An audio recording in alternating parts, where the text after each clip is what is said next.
up? Day 4. Tricep number 1. For our CNS, the first thing we have is quick feet, which is chopping your feet to a diagonal bound. And then you're just going to keep alternating back and forth. So, what that is, now for basketball players, first off, this is something that you should work on all the time because you're constantly exploding in a diagonal angle to the side. So, you're just going to chop your feet. I'm going to push off with my inside foot, and I'm going to bound to the side, and then go back into chopping my feet, and then alternate, so then go to the opposite direction. So, what I'm going to do is chop, pop, and I'm going to go back and forth for 6.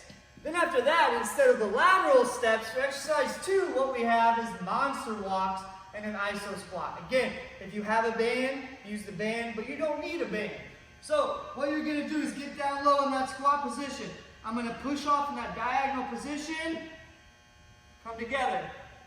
Now, if you can get it down to where it's kind of easy, when you step together, don't let that inside leg come down. After that, you have spider flies. So you can do these while moving, meaning go into a lunge and then fly. But what I want you to do is try to do them stationary first. So you're going to get down into a spider fly position. So I'm going to get my hands on the inside of my legs. Push this leg out a little bit. Now, you can go either way on this, but I want you to go same side. So whatever leg is forward, I want you to reach up as high as you can at a slight angle. Come back down. Notice when I come down, I reach my hand through my arm just a little bit. Each time, see if you can reach just a little further. And that's your first tricep. 2, what we have first is power skip. Again, skipping is so good to do. Power skips are fun, but you got to do them right. It's not about how far you jump, it's the height.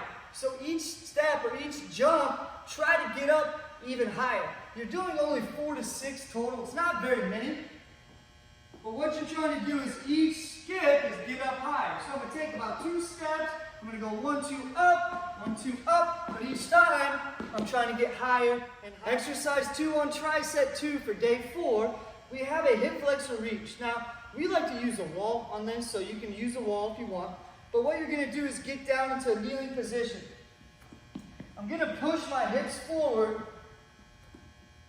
but I don't want to arch my lower back too much. You should feel a stretch in that top part of your quad and right there on the hip. What I'm going to do is reach to the opposite side, touch the wall, and then reset my hips. I'm doing 5 of these. Then after that, you have that child's pose, core activation. Tricep number 3 for day 4. You have those A skips down and back. Now, feel free to mix that up. If you want to do a B skip or a C skip instead, please, by all means, go ahead and do it. But after that, you have heel walk and toe walk.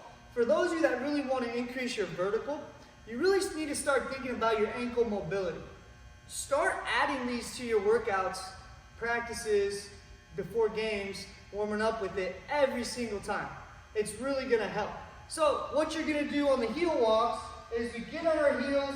The point though is you want to get that toe up as high as you can. If you're really just going like this, you're getting nothing out of it.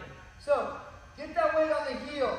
Feel that stretch in the calf. And you're walking on your heels all the way down. And then the toe walk. We're trying to stay up on the toe. Keep it flat. Keep that calf flexed the whole time, all the way back. And that's your heel toe walk.